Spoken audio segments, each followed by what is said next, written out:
என் அன்பு மாணவர்களுக்கு வணக்கம். இந்த வீடியோவில் இம்பார்ட்டன்ட் 10 மார்க்ஸ் கொஸ்டின்ஸ் வந்து நம்ம பார்க்க போகிறோம். கோர்ஸ் கோட் X21201 இன்ஜினியரிங் மேத்தமெட்டிக்ஸ்ங்கிற சப்ஜெக்ட் செகண்ட் செமஸ்டரில் இருக்கக்கூடிய சப்ஜெக்ட் வந்து பார்க்க போகிறோம். நேற்று வந்து பார்சியல் ஃப்ராக்ஷன்ஸில் இருக்கக்கூடிய இம்பார்ட்டன்ட் 10 மார்க்ஸ் கொஸ்டின்ஸ் கொடுத்துருந்தேன். அது எல்லாமே கண்டிப்பாக நீங்கள் வீடியோஸ் பார்த்துட்டு ஒர்க் அவுட் பண்ணியிருப்பீங்க. பார்சியல் ஃப்ராக்ஷன்ஸ்லேருந்து கண்டிப்பாக ஒரு கொஸ்டின்ஸ் வந்து நமக்கு 10 மார்க்ஸ் வந்து கேட்பாங்க. இன்றைக்கி நம்ம பார்க்கக்கூடிய யூனிட் வந்து பார்த்திங்கன்னா யூனிட் 2 செகண்ட் யூனிட் பார்க்க போகிறோம், சீக்வன்ஸ் அண்ட் சீரியஸ்.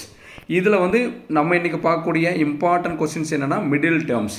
கொஸ்டின் நம்மளுக்கு எப்படி கேட்பாங்கன்னா find the middle terms of அப்படின்னு கொடுத்துட்டு கொஸ்டின் கொடுத்துருவாங்க. இங்கே வந்து find the middle terms of the ஃபாலோயிங்னு சொல்லிட்டு நான் ஜென்ரலாக வந்து எல்லாமே கொடுத்துருக்கேன். அதாவது என்னென்னா நம்மளுக்கு மிடில் டேர்மில் ஆட் நம்பர் கொடுத்து மிடில் டேர்ம் கேட்கலாம், அல்லது ஈவன் நம்பர் கொடுத்து நமக்கு மிடில் டேர்ம் கேட்கலாம். இப்போ ஆட் நம்பர் கொடுத்து நம்மளுக்கு மிடில் டேர்ம் கேட்டாங்கன்னா, அதாவது என்னுடைய வேல்யூ இப்போ n ஈக்குவல் டு வந்து 15 வருதுங்களேன். இப்போ n ஈக்குவல் டு 15ங்கிறது ஆட் நம்பர். அப்போ ஆட் நம்பர் வந்ததுன்னா நம்மளுக்கு வந்து 2 மிடில் டேர்ம் வரும். இப்போ n ஈக்குவல் டு 10ன்னு வச்சுங்களேன். அப்போ என்னோட வேல்யூ 10ங்கிறதுனா ஈவன் நம்பர் வந்ததுன்னா ஒரு மிடில் டேர்ம் வரும். அப்போ நம்மளுக்கு கொஸ்டின்ஸ் வந்து 10 மார்க்ஸ் கொஸ்டினில் எப்படி கேட்பாங்கன்னா, ஆட் நம்பர் கொடுத்து மிடில் டேர்ம்ஸ் கேட்பாங்க, இன்னொன்று ஈவன் நம்பர் கொடுத்து மிடில் டேர்ம்ஸ் கேட்பாங்க. நல்லா ஞாபகம் வச்சுக்கோங்க.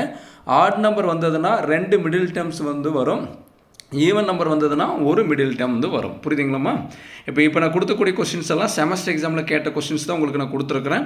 இதில் இருக்கக்கூடிய எந்த கொஸ்டின்ஸ் வந்து பார்த்திங்கன்னா மிஸ் பண்ண வேண்டாம், எல்லாமே ப்ராக்டிஸ் பண்ணி பாருங்கள்.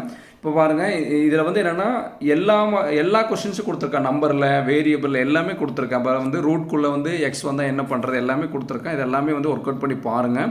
இப்போ மிடில் டேர்ம் வந்து பார்த்திங்கன்னா இப்போ கொடுத்தக்கூடிய ப்ராப்ளத்தெல்லாம் ஆல்ரெடி நான் சால்வ் பண்ணி நம்மளுடைய சேனலில் வந்து அப்லோட் பண்ணியிருக்கேன். அதனுடைய லிங்க் வந்து டெஸ்கிரிப்ஷன் பாக்ஸில் தரேன்.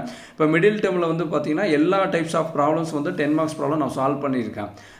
அந்த லிங்க் வந்து டெஸ்கிரிப்ஷன் பாக்ஸில் கொடுக்குறேன். அதை கிளிக் பண்ணி நீங்கள் வந்து பார்த்துக்குங்க. பார்த்துட்டு இதில் இருக்கக்கூடிய ப்ராப்ளத்தெல்லாம் நீங்கள் வந்து ஒர்க் அவுட் பண்ணி பார்த்தீங்கன்னா கண்டிப்பாக உங்களுக்கு வந்து யூஸ்ஃபுல்லாக இருக்கும். ஒரு 15 சம்ஸ் கொடுத்துருக்குறேன்.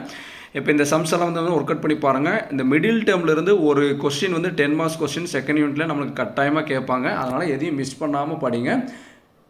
All the best. Thank you students.